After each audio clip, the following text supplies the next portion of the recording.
నాకు మొదటి నుంచి కూడా సో ఇమీడియట్గా మన ఫ్యామిలీకి చేయాలి, వాళ్ళందరినీ ఒక విధంగా మంచిగా చేసుకోవాలి. ఫ్యామిలీ తర్వాత మనకి ఎక్స్ట్రా అవకాశం ఉంటే ఊరుకు, మన స్కూలుకు, మన ప్రాంతానికి చేయాలనేది మొదటి నుంచి ఉండే నాకు. దేవుని దయ వల్ల అవకాశం కూడా దొరికింది, చేయగలిగేటువంటి కెపాసిటీ దొరికింది. కాబట్టి ఐ ఫీల్ నాకు చాలా మంచిగా అనిపిస్తుంది. ఎందుకంటే ఉన్నమాట చెప్పాలంటే ఎంత సంపాదించినా పోయేనాడు తీసుకుపోయేది ఉండదు. సో కాకపోతే మనకు సరిపోను కాస్త ఉంచుకొని మిగతా అంతా మనం ఉండంగానే షేర్ చేయటం మంచిదని నా ఉద్దేశం.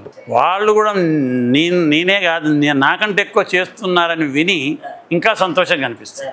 అందుకనే మా స్కూలు విద్యార్థుల సమ్మేళనం వాళ్ళు ఏర్పాటు చేసిందిలో దాంట్లో అందరం కలిస్తే ఇంకా ఎక్కువ చేయగలుగుతాం. సో ఒక్కొక్కరం కొద్దిగా చేయగలిగితే సమూహంగా చాలా ఎక్కువ చేయగలుగుతాం అనేది నిన్ననే మాట్లాడుకున్నాం.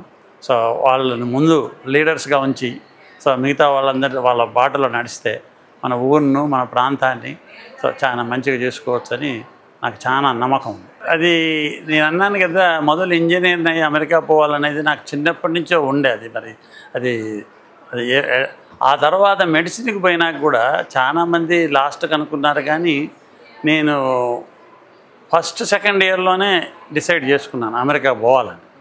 ఎందుకు అనుకున్నానంటే, ఒకటి మనం లోయర్ మిడిల్ క్లాస్ నుంచి వచ్చాము, చాలామంది ఉన్నారు. ఈ రెస్పాన్సిబిలిటీని ఫిలప్ చేసి అందరిని అప్లిఫ్ట్ చేయాలంటే ఏదో పోయి కొంచెం హయ్యర్ ఇన్కమ్కి పోవాలనే దృఢ నిశ్చయంతో ఉన్నాను.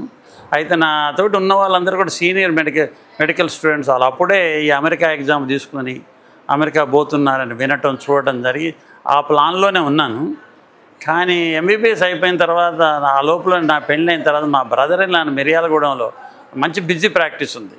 నాకు అనిపించింది ఆయనకు అమెరికానే ఇండియాకి వచ్చిందే, నేను కూడా ప్రాక్టీస్ ఎందుకు పెట్టకూడదు, ఇక్కడ ఉంటే ఇంటికి ఫ్యామిలీకి దగ్గర ఉంటా అని అప్పుడు మనసు మార్చుకున్నాను.